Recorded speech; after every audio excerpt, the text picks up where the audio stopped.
Reprenons notre étude de la foi en la guérison divine, et ce matin je vais vous parler de la guérison divine face à la médecine.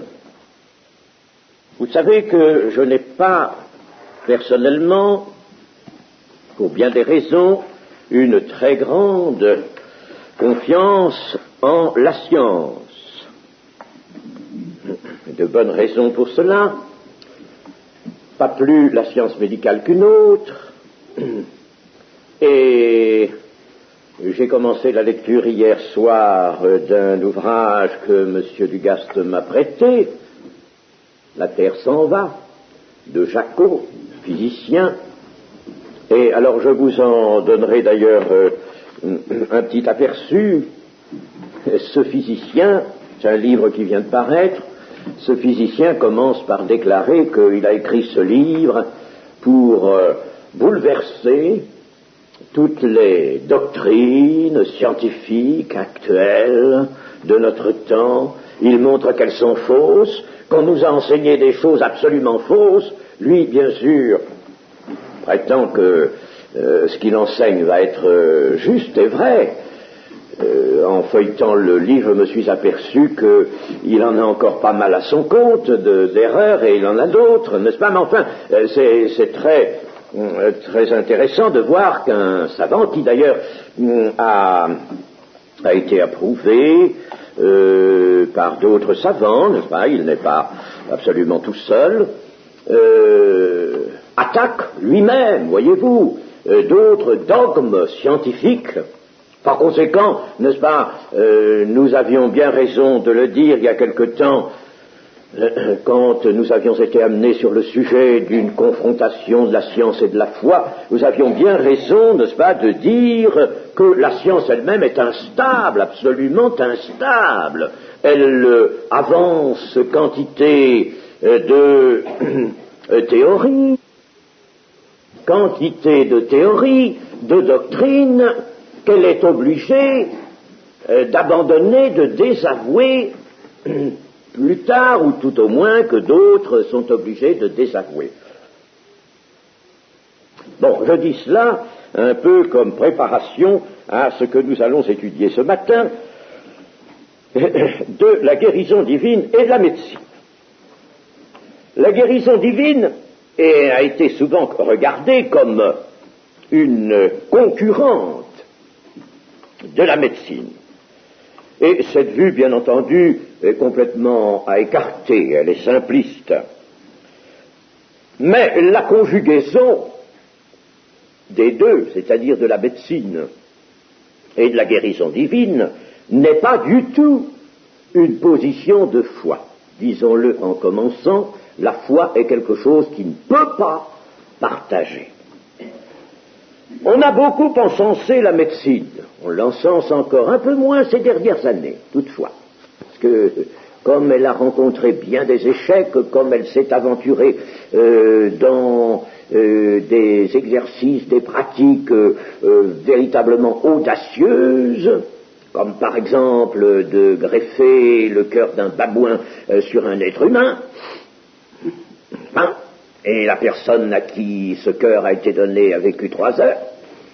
Alors, il est certain, n'est-ce pas, que maintenant on sent certaines restrictions, certaines réserves. Mais enfin, tout de même, la science médicale, avec tout son déploiement de techniques nouvelles, elle emploie maintenant des appareils qui remplissent des pièces entières. On vous met le malade sur une plateforme ou assis sur un fauteuil, et puis il monte, il descend, il va, il est renversé, il vient, on l'examine par toutes sortes de grosses machines, n'est-ce pas, qui lancent sur lui on ne sait quel œil scrutateur. Alors voilà, n'est-ce pas, la médecine fait impression, en plus, n'est-ce pas, de ces louanges qu'on lui a adressées, elle fait impression, ça bien sûr. Elle a réalisé, dit-on, des progrès. Je suis moi-même très réservé là-dessus, n'est-ce pas, sur tout au moins le bon côté de ces progrès.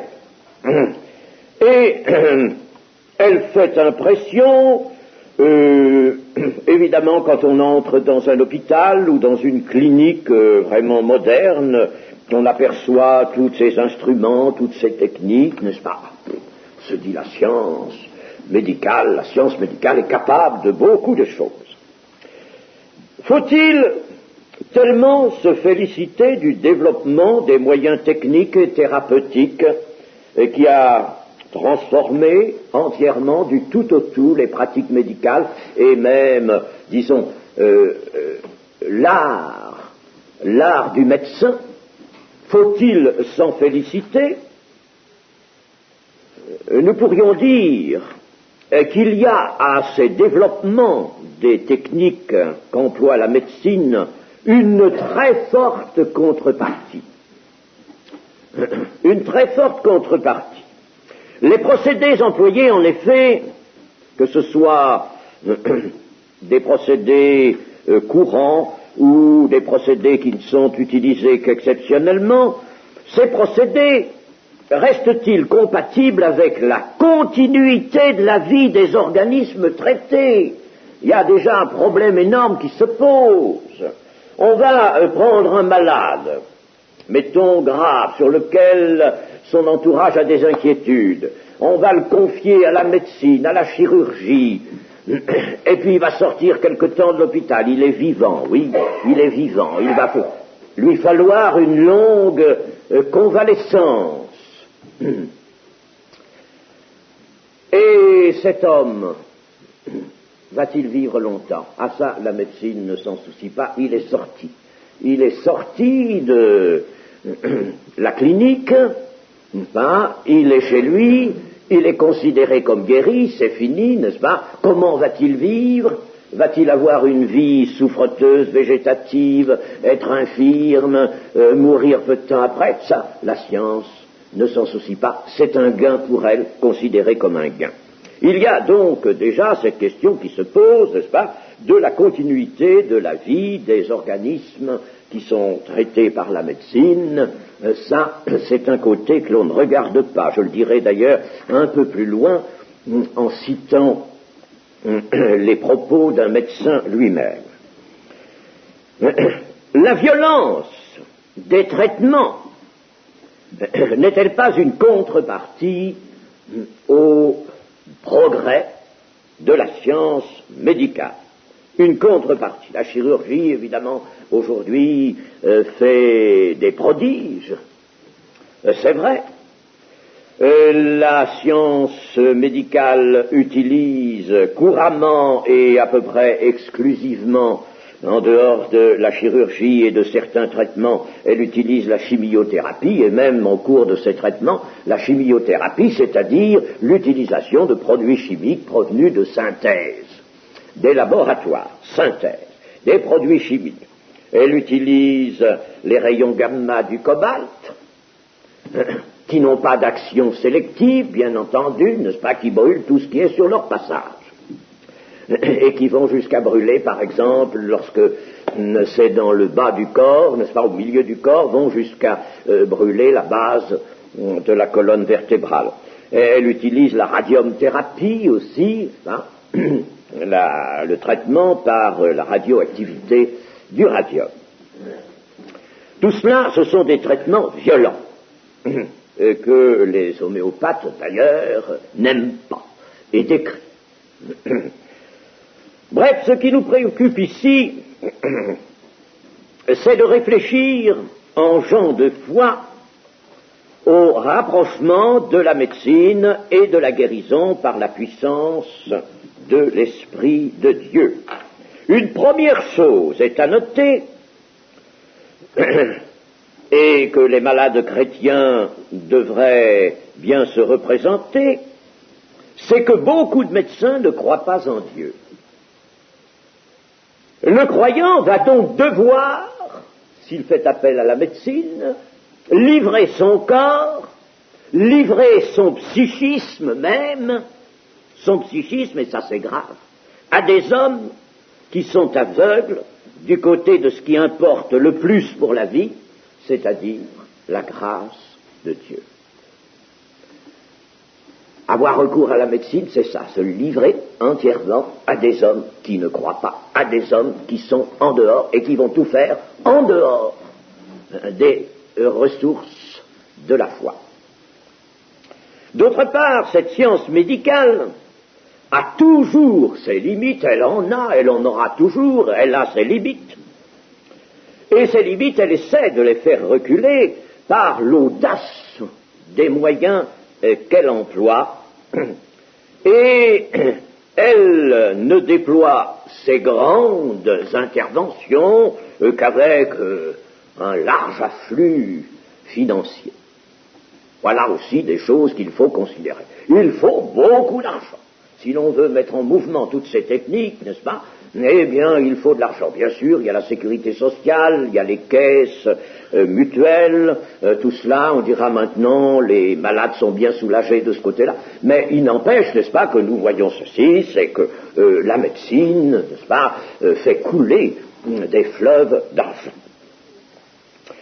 Il est bien vrai que la nature, et notamment les plantes, offrent des possibilités presque infinies au service de l'homme et de sa santé, de sa guérison même, et que employer les possibilités de la nature selon le fruit de savantes recherches, selon une connaissance profonde de la personnalité humaine, je ne dis pas du corps seulement, mais de la personnalité, cela ne peut être qu'un bien. On trouve dans la nature des ressources, certes, il ne faut pas les mépriser, on peut les étudier. Actuellement, on étudie certaines ressources, même provenant de la mer, hein, et de certains êtres, alors, du règne animal, non pas seulement règne végétal, mais du règne animal provenant des mers. Alors on peut dire, c'est très bien, il y a une, je dirais bien, une infinité apparemment de ressources à tirer des substances que l'on peut obtenir chez certains êtres vivants, petits ou plus gros, n'est-ce pas, dans la mer notamment. Les recherches sont orientées beaucoup de ce côté-ci actuellement. Seulement, il y a toujours dans notre monde la contrepartie. Qui mène ces recherches? Qui s'empare du fruit de ces recherches? Qui veut les exploiter dans un sens très lucratif? Évidemment, n'est-ce pas, les ensembles financiers aux mains desquels se trouvent les laboratoires de produits pharmaceutiques, bien entendu, n'est-ce pas, bien entendu. Alors, va-t-on tirer simplement là des ressources? Non, il faut faire appel à l'industrie. N'est-ce pas? Alors, les ressources naturelles qu'on va trouver, on va les livrer à l'industrie, parce que l'industrie, au passage, n'est-ce pas, a besoin, elle, de beaucoup prendre. Elle a besoin de beaucoup de ressources financières. Alors, on peut obtenir un bien de ces ressources naturelles, un bien à condition, bien sûr, que l'on ne fasse pas des ressources naturelles une idolâtrie. Il faut, bien sûr, si l'on veut se servir de ces ressources naturelles, ne pas cesser de regarder à Dieu et à sa grâce, et même, nous l'avons dit, au royaume de Dieu. Mais la médecine utilise bien plus, comme je le disais à l'instant, la chimiothérapie, qui donne alors une quantité invraisemblable de substances synthétiques qui disposent d'une force pharmacodynamique excessive. Ce sont des produits d'une violence excessive et qui en général ne sont pas suffisamment sélectifs quant à leur effet, c'est-à-dire qu'ils vont atteindre toutes sortes de tissus et toute une partie de l'organisme et non pas seulement la partie malade ou agir sur l'agent infectieux qu'il s'agit d'éliminer, n'est-ce pas?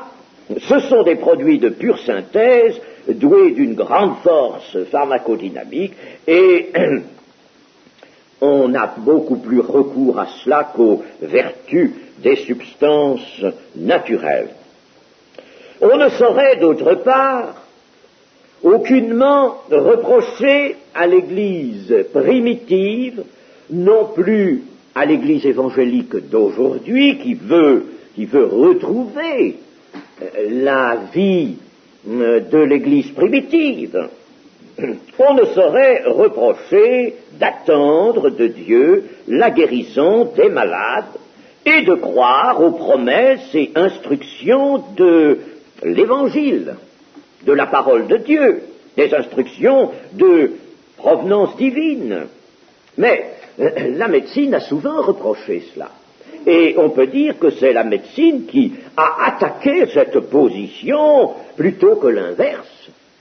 Il s'est trouvé quelques sectes, évidemment, où l'on a voulu proscrire entièrement la médecine et tout recours aux arts de la médecine. Oui, ça s'est trouvé, mais ça n'a pas été une généralité, tandis que, au contraire, la médecine, un peu peut-être moins actuellement, et encore c'est peut-être simplement voilé, la médecine attaque, elle, le recours à la foi et à la guérison divine. Y a-t-il alors vraiment deux ressources? La ressource de la médecine et la ressource provenant de Dieu, c'est-à-dire utilisable par la foi. Y a-t-il deux ressources? La médecine ayant son domaine et la foi ayant le sien? Non.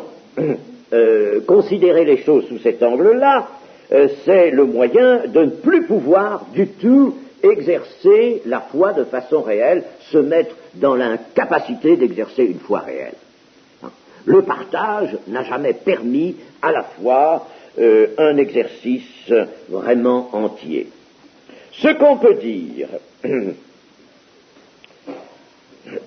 c'est qu'il est inutile de prétendre opposer la médecine et la foi.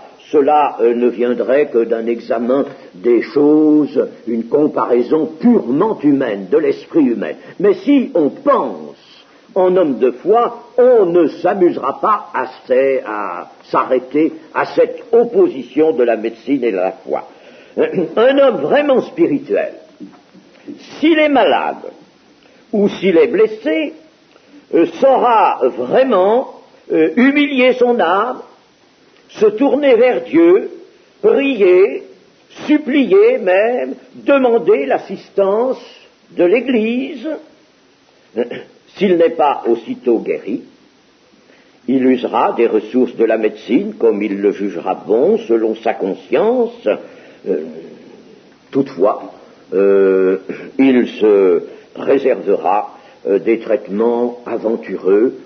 Il se contentera peut-être de traitements classiques, courants, mais n'aura pas recours aux grandes actions de la chirurgie ou de la médecine moderne. Mais si un homme n'est pas spirituel, et je pense à un chrétien, ami, un homme qui n'est pas suffisamment spirituel, n'est pas vraiment l'homme spirituel, il est cependant dans l'Église, je ne fais pas d'autre hypothèse. Je ne vais pas chercher quelqu'un qui est hors de l'Église, n'est-ce pas? Non, un homme qui est dans l'Église, mais qui n'est pas suffisamment spirituel, il ne se sent pas en lui-même l'appui d'une foi solide, sa foi n'est pas prête, n'est pas là, il n'en dispose pas, parce qu'on ne peut pas en disposer au tout dernier moment quand on en a besoin. Enfin, la foi, c'est quelque chose qui se cultive constamment. Alors, il a une foi qui est un culte, qui est insuffisante. Bon, alors, je ne veux pas juger cet homme-là, n'est-ce pas, en principe, mais disons que lui, il pourra s'en remettre directement à la médecine. Il fera bien, toutefois, n'est-ce pas, de s'humilier, lui aussi, devant Dieu. Mais il va directement s'en remettre à la médecine. Et malheureusement, nous avons de ces personnes que je caractérise ici, n'est-ce pas, nous en avons malheureusement beaucoup au milieu de nous, chers amis, il faut le dire. En avons beaucoup nous-mêmes, nous ne nous sentons peut-être pas en possession d'une foi suffisante, peut-être, pour parer à tous ces grands dommages. Disons, ces grands dommages. Nous n'allons pas nous prendre, nous, n'est-ce pas, comme critère, bien sûr, de ce qui est bien, de ce qui est bon, pas du tout, ce serait de l'orgueil. Alors, nous pouvons dire, évidemment, nous avons encore bien à apprendre, nous avons bien beaucoup à recevoir en vue d'être en possession d'une foi qui permette, devant toute éventualité, quelle qu'elle soit, d'exercer la confiance en Dieu et de venir chercher près de Dieu la délivrance. Mais des personnes qui ne sont pas en possession d'une foi solide, et surtout en matière de maladie et de guérison, ça je vous dis, il y en a malheureusement beaucoup trop dans nos rangs. Je me souviens d'avoir entendu ce petit langage d'une excellente sœur chez qui je me trouvais, qui me disait, voyez, je suis très bien installé, là je suis en pleine ville, j'ai tout ce qu'il faut autour de moi, j'ai tout ce qu'il faut, j'ai le téléphone aussi, si j'ai quelque chose malade, eh ben je suis facile, j'appelle le médecin, il vient tout de suite, il est là tout de suite, c'est merveilleux, c'est épatant ça, n'est-ce pas? Voyez comme je suis bien installé, je suis très bien. Alors, je l'ai écouté, j'ai attendu un peu, je lui ai dit, quand vous êtes malade, ça vous arrive assez souvent? Ah oui, de temps en temps, oui, ça m'arrive, ça. Mais le médecin, il est là tout de suite, vous savez, tout de suite, je ne fais pas attendre du tout. Je l'appelle, il vient. Ah. Alors, comme j'étais là, dit, oui, bien sûr, en attendant qu'il vienne, je prie le Seigneur quand même, n'est-ce pas? Prie le Seigneur, en attendant qu'il vienne.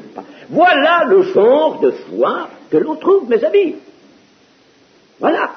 Alors, avec ça, n'est-ce pas, on attendra la guérison divine. Il vaut mieux l'attendre du médecin, évidemment, n'est-ce pas, si tant est qu'il puisse l'apporter. Ainsi, ou bien l'on possède en soi assez de foi pour être guéri, par grâce, ou bien l'on use de la science humaine, avec mesure, dans la recherche de Dieu. Je veux bien pas exclure la recherche de Dieu. C'est toujours excellent de rechercher Dieu. On le recherche avec le peu de foi que l'on a, mais on n'en a pas assez pour être guéri, on use de la médecine. Bon, eh bien, je ne dis rien, je ne condamne personne.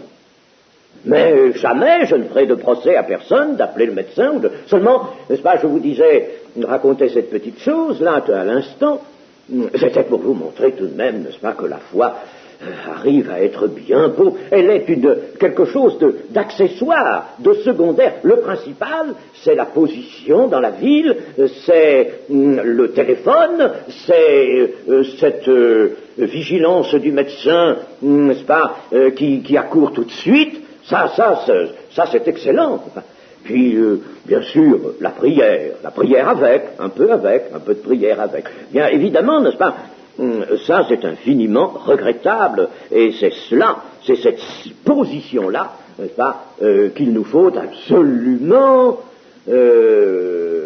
abandonner, et il faut en chercher une autre, une position de foi.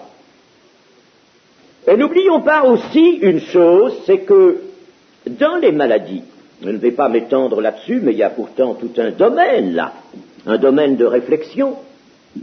Dans les maladies, il y a un sens. Il y a un sens aux maladies, ça a été étudié. C'est vrai que les maladies ont un sens. Par exemple, n'est-ce pas, elles jouent comme avertissement. Il y a dans la maladie un avertissement, très souvent, un avertissement. Par exemple, l'avertissement que notre mode de vie n'est pas bon. Nous avons parlé de surmenage, nous avons parlé d'excès, de différentes choses, de manque de sobriété. Il est évident, par exemple, qu'une personne, n'est-ce pas, qui est gloutonne, qui soigne trop bien sa table, pourra très rapidement être malade, surtout en prenant un peu d'âge, n'est-ce pas? Ça c'est évident, qu'est-ce que vous voulez, n'est-ce pas? Quand on voit, moi je vois venir des personnes vraiment trop fortes, trop grosses, n'est-ce pas, à l'imposition des mains, je m'inquiète un petit peu, si je peux leur parler, de ce qu'elles mangent, n'est-ce pas, de leur régime alimentaire, et en général, il est excessif. Eh bien, arrivé à un certain âge, il est évident qu'il faudrait peut-être régler ce régime alimentaire, hein. Là il y a un excès, là il y a quelque chose qui ne va pas, il y a une cause de maladie, alors la maladie est un avertissement, elle est un avertissement d'un mode de vie qui peut être contraire au bien du corps et au bien de l'âme, Prenons le cas si fréquent aujourd'hui dans nos jours de l'infarctus. Un infarctus. Eh bien, l'infarctus, il est en somme la conséquence de conditions de vie qui ne peuvent pas convenir à l'organisme humain. La société, me direz-vous, est telle qu'elle est, la société nous conditionne, elle nous fait entrer dans une série de besoins et d'obligations. Alors nous y sommes, nous y marchons, nous y travaillons, nous forçons sur notre organisme, nous passons des heures entières, presque la majeure partie de notre vie dans des bureaux où l'on fume, par exemple, tout le temps, n'est-ce pas? Et puis nous sommes surmenés, inquiets, constamment sur les nerfs. Un beau jour, c'est l'infarctus. C'est un avertissement. C'est un avertissement. Et il y a des gens qui ont eu un infarctus, ils ont eu une rechute après, n'est-ce pas? Eh bien, c'était avertissement sur avertissement. Et je vais vous dire ce qu'écrit un médecin qui est un homme de foi, le docteur Alain Chipier. Voici ce qu'il dit. Il n'est pas plus tendre que moi, encore moins que moi, à l'égard de la médecine. La médecine, pas plus qu'une autre science, ne peut prétendre à la neutralité. Parce qu'on a souvent dit que la médecine était neutre. Elle est neutre. Elle est objective, elle est neutre. Eh bien, lui, il dit qu'elle ne peut pas prétendre à la neutralité. Elle est tributaire d'une vision de l'homme qui est celle de notre société. Et nous avons vu dans quelques domaines comment elle cesse d'être au service de la personne humaine. C'est embêtant, ça. La médecine cesse d'être au service de la personne humaine. Elle est plus au service d'une vision, d'une idée, n'est-ce pas? Et qu'elle se fait elle-même, qu'elle s'est faite elle-même, n'est-ce pas? Qu'au service du pauvre patient qui est là, sur le billard ou sur le lit. Il continue en disant ceci. La science médicale considère le malade comme un objet d'étude et prononce sur lui des jugements absolus, le morcelant, jouant à cache-cache avec la vérité qu'elle ne peut pas dire, n'acceptant pas ses limites, s'acharnant dans des thérapeutiques où l'homme n'est plus qu'un jeu de l'esprit. Merci, docteur. Voilà ce que dit un médecin. Pas moi qui le dis, vous voyez, j'aurais pas eu peut-être, n'est-ce pas, vraiment l'audace d'aller si loin. Voilà ce que dit un médecin. Et combien c'est vrai, n'est-ce pas, le pauvre patient, s'il a une de ces maladies, justement, qui correspond bien à ces recherches dans lesquelles on s'est lancé, et qui correspond bien au désir que l'on a de perfectionner une certaine technique, n'est-ce pas? Oh, comme ça tombe bien.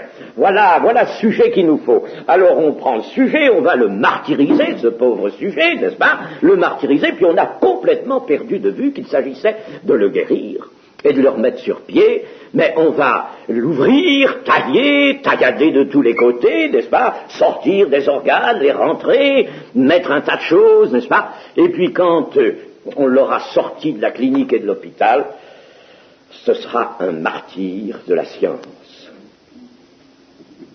Oui, c'est ça, chers amis, c'est ça. Il faut regarder, n'est-ce pas, les choses en face. Et regarder les choses en face, c'est bien ce que ce médecin nous dit aussi. Voici comment il nous propose de regarder les choses en face. Du fait qu'en regardant du côté de la médecine, les choses ne sont pas rassurantes, alors il nous dit, il est temps de regarder au Christ. De regarder au Christ. La Bible nous le présente comme le médecin par excellence. Il rétablit la créature dans ses possibilités d'être homme. Il y a dans son intervention bien autre chose qu'un travail de mécano. Parce que le travail du médecin, il l'appelle ainsi un travail de mécano. Alors, vous voyez que nous n'avons pas commis d'excès, Nous sommes restés mesurés dans notre langage et dans nos pensées, n'est-ce pas? Mais vous voyez bien qu'un médecin lui-même, il n'est pas le seul, lorsqu'il est venu lui-même à la foi en Jésus-Christ, il voit les choses tout autrement. Tout autrement, n'est-ce pas? Et c'est pourquoi je vous disais, n'est-ce pas, tout à l'heure, que lorsque un croyant se livre au médecin, il se livre en général à des gens qui n'ont aucune foi en Dieu. Ils sont même, il y en a un bon nombre, des athées, franchement, n'est-ce pas, des athées. Il faut avoir entendu ou lu leurs déclarations pour s'en rendre compte. Alors, on va livrer son corps et livrer son psychisme. Parce que, attention, quand on prétend soigner le corps sans s'occuper du psychisme, eh bien, on fait une œuvre vraiment abominable. L'homme est un tout. Alors, on va se livrer à des hommes qui ne croient pas en Dieu. Vous ne pensez pas que c'est quelque chose de terrible déjà que cela, n'est-ce pas? Bon, maintenant, je vous dis, n'est-ce pas, nous n'avons pas établi de barrière absolue entre les ressources de la foi et les ressources de la médecine, mais il y a des mesures de réflexion et de prudence à observer. Ceci étant dit, je n'irai pas plus loin dans cette confrontation, si l'on peut dire, de la médecine et de la foi. Je reviendrai peut-être à certaines considérations un peu plus tard, mais voyons maintenant un peu, alors on ne peut pas parler simplement de ces choses-là, n'est-ce pas, sans aborder, sans ouvrir la Bible, le Saint-Livre. Eh bien, nous allons lire des promesses qui nous sont données, et des belles promesses, et je le redis, ces promesses sont pour nous tout autant qu'elles étaient pour les Juifs autrefois, n'est-ce pas, prétendre qu'elles étaient uniquement pour les gens de l'Ancienne Alliance, c'est dire une contre-vérité épouvantable, parce que le livre des psaumes, cela nous l'avons déjà affirmé, le livre des psaumes tout entier échappe au cloisonnement des dispensations. Il y a là dans le livre des psaumes des merveilles. Prenons par exemple, n'est-ce pas, la soif de Dieu. Est-ce que c'est contenu, ça, dans l'Ancienne Alliance? Est-ce que nous n'en avons pas aujourd'hui un tout autant besoin que nos devanciers dans l'appartenance à Dieu? N'est-ce pas? Eh bien, le livre des psaumes est un livre qui nous parle à nous, et c'est avec raison souvent qu'on l'imprime dans les petits Nouveaux Testaments. À la suite, moi j'aime bien ça, que les Nouveaux Testaments soient suivis du livre des psaumes. Hein? Ne pas séparer les psaumes du Nouveau Testament, parce que le livre des psaumes en particulier est un livre qui demeure entier. Et puis ensuite, nous savons que toutes les promesses de Dieu, pour toutes les promesses de Dieu, le oui est en Christ. Cela est dit par l'apôtre Paul. Eh bien, lisons le psaume, dans le psaume 34, verset 5. J'ai cherché l'Éternel, et il m'a répondu. Il m'a délivré de toutes mes frayeurs. Quand on tourne vers lui les regards, on est rayonnant de joie, et le visage ne se couvre pas de honte, disons plutôt d'une tristesse, de découragement et de tristesse. C'est plutôt ça ici. Le visage ne se couvre pas de tristesse et de découragement, de détresse, mettons. Quand un malheureux crie, l'Éternel entend, et il le sauve de toutes ses détresses. L'ange de l'Éternel campe autour de ceux qui le craignent, et il les arrache au danger. Sentez, voyez combien l'Éternel est bon. Heureux l'homme qui cherche en lui son refuge. Craignez l'Éternel, vous, ses saints. Car rien ne manque à ceux qui le craignent. Les lionceaux éprouvent la disette et la faim, mais ceux qui cherchent l'Éternel ne sont privés d'aucun bien. Venez, mes fils, écoutez-moi, je vous enseignerai la crainte de l'Éternel. Quel est l'homme qui aime la vie, qui désire la prolonger pour jouir du bonheur? Préserve ta langue du mal et tes lèvres des paroles trompeuses. Éloigne-toi du mal et fais le bien. Recherche et poursuis la paix. La paix. soit celui qui procure la paix, recherche et poursuit la paix. Vous savez que Pierre a repris, c'est l'apôtre Pierre dans sa première épître, ces versets-là, les versets 12 et 13, là, n'est-ce pas? Il les a repris, il les a donc adaptés, vous voyez, à la vie de l'Église. Les yeux de l'Éternel, verset 16, sont sur les justes et ses oreilles sont attentives à leurs cris. L'Éternel tourne sa face contre les méchants pour retrancher de la terre leurs souvenirs. Quand les justes crient, l'Éternel entend et il les délivre de toute leur détresse. L'Éternel est près de ceux qui ont le cœur brisé et il sauve ceux qui ont l'esprit dans l'abattement. Le terme « sauver » dans l'Ancien Testament ne veut pas dire seulement donner le salut et la vie éternelle. Sauver, c'est rétablir dans la totalité de la vie, n'est-ce pas? Rétablir dans le bien-être de la vie, dans ce qui est optimum, n'est-ce pas? Le malheur atteint souvent le juste, mais l'Éternel l'en délivre toujours. Il garde tous ses os, aucun d'eux n'est brisé. Le malheur tue le méchant et les ennemis du juste sont châtiés. L'Éternel délivre l'âme de ses serviteurs et tous ceux qui l'ont pour refuge échappent au châtiment. Vous savez, quand même, c'est magnifique. Alors vous me direz, oui, mais moi je n'ai pas eu le bonheur de toujours bénéficier de ces promesses-là, et il m'est arrivé souvent que j'ai prié l'Éternel, j'ai prié le Seigneur au nom de Jésus, et puis je n'ai pas été secouru, il a fallu que j'aille trouver la médecine, n'est-ce pas, que je me fasse soigner. Oui, mais on ne peut pas toujours parler à un malade comme il le faudrait, c'est malheureux. C'est malheureux parce que si on lui parle net, on va être vu comme celui qui juge. On nous dit toujours, ne juge pas ton frère. Alors on ne peut plus rien dire. On ne peut plus rien dire. On est muselé.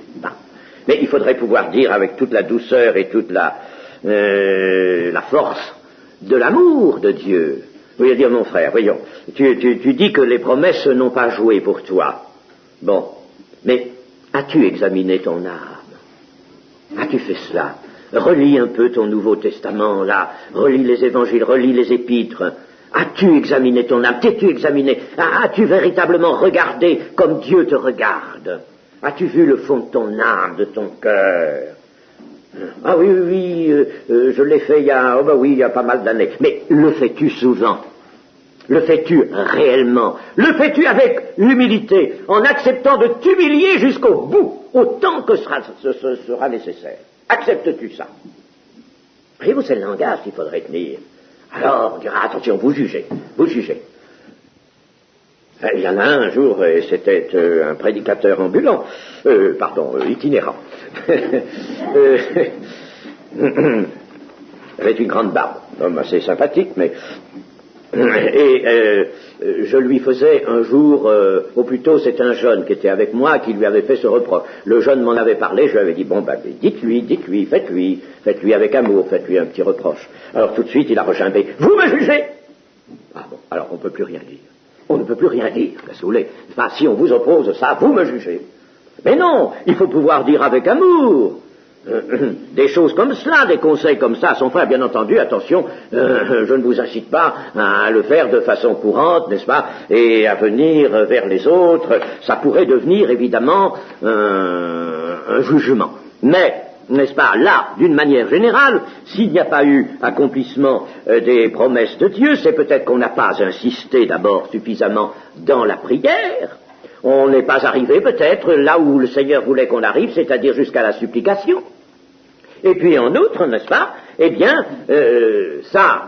j'en ai la conviction parce que l'expérience l'a montré, n'est-ce pas, je tiens compte aussi de mon expérience à moi, n'est-ce pas, on ne s'examine pas suffisamment, examinez-vous pour savoir si vous êtes dans la foi, et cette invitation-là, on n'en fait généralement rien. On dit d'emblée, je suis dans la foi. Et non, pour savoir ce qui manque à ta foi, pour savoir là où ta foi est en défaut, là où ta foi ne s'exerce pas, là où tu es constamment en échec parce que tu retombes toujours dans tes ornières, tu as les mêmes ornières, tu retombes toujours dedans. Alors, l'Éternel ne peut plus te regarder. Il te regarde bien comme quelqu'un qui a été justifié, mais il ne te regarde pas absolument comme un juste. Mon juste vivra par la foi. Mais s'il se retire, mon âme ne prend pas plaisir en lui. Alors, tu es peut-être un peu comme ceux qui se retirent pas tout à fait, mais enfin, qui ne restent pas dans la position du juste devant Dieu, qui, dès qu'il voit une ombre en lui, n'est-ce pas, vient le cœur brisé, l'esprit dans l'abattement devant le Seigneur pour être sauvé. Le Seigneur ne repousse jamais quelqu'un qui vient avec un cœur brisé, un cœur humilié. Mes amis, c'est ça qui nous fait défaut, ça. Puis vous dire, j'en ai la conviction. C'est cela, c'est là qu'il faudrait que nous réalisions des progrès et que nous changions quelque chose, n'est-ce pas? Il faut, dans la vie chrétienne, savoir s'examiner pour savoir si l'on est dans la foi. Et ne pas a priori s'entretenir dans la pensée égale qu'on est bien, n'est-ce pas? Que tout va bien. Et là, n'est-ce pas, les promesses sont magnifiques. Et il le sauve de toutes ses détresses. Alors, la maladie n'est-il pas là? Mais si, il y a une allusion là, précisément. Il garde tous ses os, aucun n'est brisé. N'allez pas chez le chirurgien, parce que lui, il va en briser des os. Il garde tous ses os, aucun n'est brisé. Et l'Éternel délivre l'âme de ses serviteurs, ce qui, dans l'Ancien Testament, veut dire surtout la vie tout entière. De ses serviteurs. Quel est l'homme qui aime la vie? Eh bien, alors, qui désire qu'il préserve sa langue du mal. Ça aussi, il y a pas mal de choses à revoir là. Ses lèvres des paroles trompeuses. Éloigne-toi du mal et fais le bien. Recherche et poursuis la paix. De poursuivre la paix et de procurer la paix, c'est quelque chose aussi de très très important pour plaire à Dieu, pour plaire à l'Éternel. C'est dans les béatitudes, ça. N'est-ce pas? Ceux qui procurent la paix. Ils procurent la paix. Ils sont des bienheureux, ceux-là. Procurer la paix et non la dispute. Et non, n'est-ce pas, le désarroi. Procurer la paix. Alors, si l'on s'applique, c'est le mot du Nouveau Testament, si l'on s'applique bien à ces choses, eh bien, lui, le Seigneur, il est fidèle et il nous sauvera. L'ange de l'Éternel campe autour de ceux qui le craignent, il les arrache au danger. Le danger arrive. Bien, sur cette terre, il y a le danger, il approche. Le malheur atteint souvent le juste, mais l'Éternel l'en délivre toujours. Et nous avons aussi le psaume 91, qu'il est bon que nous relisions. Psaume 91. Celui qui demeure sous l'abri du Très-Haut repose à l'ombre du Tout-Puissant. Reposer à l'ombre du Tout-Puissant. Vous voyez, qui demeure sous l'abri du Très-Haut, et là nous comprenons que c'est la communion, n'est-ce pas, demeurer sous l'abri. Où est l'abri du Très-Haut? Mais c'est le Christ. Mais c'est le Christ, c'est le rocher qui a été frappé, c'est le creux du rocher, n'est-ce pas? Demeurer dans l'abri, sous l'abri du Très-Haut, repose à l'ombre. Alors, il repose à l'ombre, c'est-à-dire, n'est-ce pas, que tout ce qui est extérieur ne peut pas l'atteindre. Il est protégé. Il y a une protection sur lui. Et dans l'Église, je trouve que maintenant, on ne parle pas de protection. On ne cherche pas vraiment la protection de l'Éternel. Alors, mes amis, elle est là. L'Éternel n'a pas changé. Il repose à l'ombre, c'est-à-dire sous la garde, sous la protection du Tout-Puissant. Je dis à l'Éternel, mon refuge et ma forteresse, mon Dieu en qui je me confie, car c'est lui qui te délivre du filet de l'oiseleur, de la peste et de ses ravages. Il te couvrira de ses plumes, et tu trouveras un refuge sous ses ailes. Sa fidélité est un bouclier et une cuirasse. Tu ne craindras ni les terreurs de la nuit, ni la flèche qui vole de jour. Voyez-vous même, n'est-ce pas, dans notre temps où il y a tant de criminalité, il y a des dangers de plus grandissants, vous savez, sur les routes et partout. Tu ne craindras ni les terreurs de la nuit, ni la flèche qui vole de jour, ni la peste qui marche dans les ténèbres, ni la contagion qui frappe en plein midi. C'est-à-dire, n'est-ce pas, la contagion qui peut atteindre même à un moment où l'on se croit absolument indemne, n'est-ce pas? Eh bien, tu ne craindras pas ça, que 1000 tombent à ton côté et 10 000 à ta droite, tu ne seras pas atteint. De tes yeux seulement tu regarderas et tu verras la rétribution des méchants, car tu es mon refuge, ô Éternel, tu fais du Très-Haut ta retraite. Aucun malheur ne t'arrivera, aucun fléau n'approchera de ta tente, car il ordonnera à ses anges de te garder dans toutes tes voies. Ils te porteront sur les mains, de peur que ton pied ne heurte contre une pierre. C'est ce que Satan, voyez, il y croyait, Satan. Il a suggéré ça au Seigneur Jésus. Il y croyait, ça. Il y croyait. Hein. Il y croyait bien, enfin. Tu marcheras sur le lion et sur l'aspic, et vous savez que c'est un peu repris dans Marc, ça, n'est-ce pas? Ils saisiront des serpents, n'est-ce pas? Et ils ne leur feront aucun mal. Tu marcheras sur le lion et sur l'aspic, tu fouleras le lionceau et le dragon, puisqu'il m'aime. Alors ça, c'est Dieu qui parle. Je le délivrerai, je le protégerai, puisqu'il connaît mon nom. Il m'invoquera et je lui répondrai. Je serai avec lui dans la détresse, je le délivrerai, je le glorifierai, je le rassasierai de longs jours, et je lui ferai voir mon salut. Qu'est-ce que vous voulez? Si nous laissons ça de côté, alors disons la Bible, oui, alors nous allons dire comme certaines choses peuvent être prises, oui, au sérieux. Des choses qui sont purement spirituelles, mais tout ce qui touche la vie courante, n'est-ce pas? Non. Alors la Bible, ce n'est plus toute la parole de Dieu. Ah, voilà. Il faut être conscient avec ce qu'on croit et ce qu'on affirme à la base, n'est-ce pas? Nous disons que la Bible est la parole de Dieu. Bon, eh bien connaissons-la d'abord, et puis ensuite, saisissons-nous de tout ça. Pourquoi faire avoir la foi si ce n'est pour saisir tout ça, n'est-ce pas? Et puis le psaume 92 aussi, le repos de Dieu. Il est beau de louer l'Éternel et de célébrer son nom au Très-Haut, d'annoncer le matin ta bonté et ta fidélité pendant les nuits. Peut-être après avoir vu la télévision, je ne sais pas, enfin c'est pas indiqué, n'est-ce pas? Peut-être il faut voir la télévision le soir et puis reprendre la fidélité à Dieu après coup, je ne sais pas. Si c'est possible, s'il est possible de faire une petite coupure là, n'est-ce pas? D'annoncer le matin sa bonté et ta fidélité pendant les nuits, sur l'instrument à 10 cordes et sur le luth au son de la harpe. Tu me réjouis par tes œuvres, ô Éternel, et je chante avec allégresse l'ouvrage de tes mains. Que tes œuvres sont grandes, ô Éternel, que tes pensées sont profondes. Apôtre Paul aussi disait cela. L'homme stupide n'y connaît rien, et l'insensé n'y prend point garde. Si les méchants croissent comme l'herbe, si tous ceux qui font le mal fleurissent, c'est pour être anéantis à jamais. Mais toi, tu es le Très-Haut à perpétuité, ô Éternel, car voici tes ennemis, ô Éternel, voici tes ennemis périssent, tous ceux qui font le mal sont dispersés, et tu me donnes la force du buffle. Je suis arrosé avec une huile fraîche, le Saint-Esprit. Mon œil se plaît à contempler mes ennemis et mon oreille à entendre mes méchants adversaires, c'est-à-dire, ça veut dire, n'est-ce pas, c'est comme s'il faisait rien, ça ne m'émeut pas du tout, ça ne peut pas m'émouvoir, ça ne peut pas me toucher. Les justes croissent comme le palmier, ils s'élèvent comme le cèdre du Liban, plantés dans la maison de l'Éternel, c'est bien encore la communion qui revient ici. Ils prospèrent dans les parvis de notre Dieu. Ils portent encore des fruits dans la vieillesse. Ils sont pleins de sève et verdoyants pour faire connaître que l'Éternel est juste.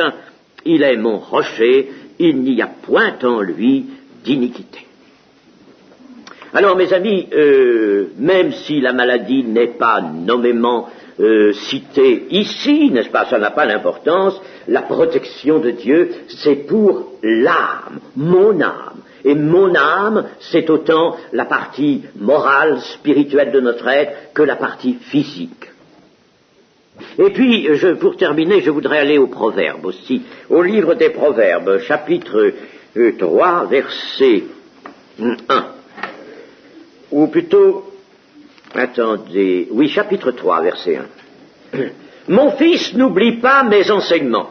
Oh, évidemment, un littéraliste vous dirait que ça, c'est Salomon qui parle à son fils, n'est-ce pas? Il parle à son fils, Roboam, qui n'en a rien entendu du tout, d'ailleurs. Hein? Il a fait exactement que ce qu'il fallait faire pour irriter l'Éternel. Mon fils, n'oublie pas mes enseignements. C'est Dieu qui nous parle, bien sûr. Que ton cœur garde mes préceptes, car ils prolongeront les années de ta vie et ils augmenteront ta paix. Que la bonté et la fidélité ne t'abandonnent pas. Lis-les à ton cou, écris-les sur la table de ton cœur. Oh, comme nous sommes en dehors des dispensations rigides, voyez-vous. Nous sommes plutôt ici dans la dispensation de la grâce. Tu acquerras ainsi de la grâce et une raison saine. Combien il nous la faudrait, cette raison saine, non pas sainte seulement, mais saine, aux yeux de Dieu et des hommes. Confie-toi en l'Éternel de tout ton cœur et ne t'appuie pas sur ta sagesse. C'est un danger, ça, si tu t'appuies sur tes raisonnements à toi, tu t'appuies sur ta sagesse ou les petits satisfaits que tu t'accordes, n'est-ce pas? Tu peux, parce que tu as fait une chose comme ça, tu te défends, tu as raison, tu as toujours raison, tu te donnes raison, tu t'appuies sur ta sagesse. Reconnais-le dans toutes tes voies, il aplanira tes sentiers. Ne sois point sage à tes propres yeux, crains l'Éternel et détourne-toi du mal. Ce sera la santé pour tes muscles et un rafraîchissement pour tes os. Voyez-vous, la santé aussi là, la santé, et pas seulement la guérison des maladies, mais c'est la santé aussi que nous pouvons avoir par grâce. C'est pas qu'il faut avoir par grâce la santé pour tes muscles, un rafraîchissement pour tes os. Honore l'Éternel avec tes biens et avec les prémices de tout ton revenu, alors tes greniers seront remplis d'abondance et tes cuves regorgeront de mou. Et puis alors au verset 21, mon fils, que ces enseignements ne s'éloignent pas de tes yeux, garde la sagesse et la réflexion. Garde la sagesse et la réflexion. Elles seront la vie de ton âme. Et là, je vous le dis, l'âme, c'est tout ton être, esprit, âme et corps. Elles seront la vie de ton âme. La réflexion, la sagesse, vous savez que nous en manquons souvent. Et il faudrait là aussi que nous fassions de grands progrès d'acquisition, car c'est une acquisition qu'il nous faut. Il faut puiser en Christ cette sagesse et ce pouvoir de réflexion. Heureux l'homme qui réfléchit sur les choses. Il est heureux. Il faut la réflexion. Elles sont la vie de ton âme. Le Seigneur ne veut pas que nous soyons inintelligents. Nous ne sommes pas des robots, pas du tout. Et elles seront la vie de ton âme et l'ornement de ton cou. Alors tu marcheras avec assurance dans ton chemin et ton pied ne heurtera pas. Ton pied ne heurtera pas. Tu seras même à l'abri des accidents, des blessures. Et dans un sens physique, faut pas éliminer le sens physique, ce serait faux, et dire ton pied ne heurtera pas, c'est une figure, tu vas marcher spirituellement, oui. Mais si tu ne marches pas physiquement comme il faut, penses-tu que tu marcheras mieux spirituellement? C'est dans les deux sens, dans tous les sens qu'il faut entendre cela. Si tu te couches, tu seras sans crainte, et quand tu seras couché, ton sommeil sera doux, tu ne vas pas avoir des rêves ou des cauchemars ou des choses qui vont te tourmenter dans ta conscience.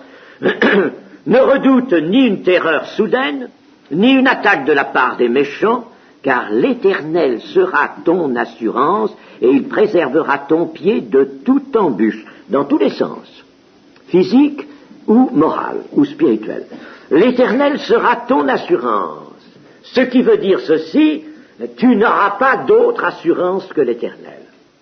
Tu n'auras pas d'autre appui sur lequel tu mettras une partie de ta confiance, de ton espérance. Tu ne prendras pas des appuis un peu par-ci, par-là. Non, tu n'auras qu'un seul appui. Entièrement, tu t'appuieras sur l'Éternel, c'est lui qui sera ton appui, ton assurance, et tu n'auras pas d'autre assurance que celle-là, car l'Éternel est un Dieu jaloux. Il ne veut pas. Il veut t'avoir tout entier, il veut que tu donnes tout. Tout. Il veut que tu confies ta vie entièrement, à tous égards. Et voilà quelque chose, chers amis, n'est-ce pas, qui nous montre que nous devons restaurer notre foi en l'Éternel, en son action de protection sur tout notre être et, puisque nous en parlons, sur notre corps, pour qu'il soit à l'abri des heurts, des blessures, pour qu'il soit en bonne santé, qu'il soit maintenu en bonne santé, D'ailleurs, la santé du corps, la santé de l'âme, ça se tient étroitement. Et puis alors, restaurer notre foi pour le cas où la maladie nous atteindrait, ce qui n'est pas impossible, hein, mais si même la maladie vient comme une épreuve, mais une épreuve, c'est une chose dont on doit sortir, et sortir le plus vite possible, et nous pouvons, par conséquent, nous pourrons user de cette assurance. L'Éternel sera notre assurance, c'est vers lui que nous irons chercher la délivrance, et il nous la donnera, nous l'avons vu. Amen.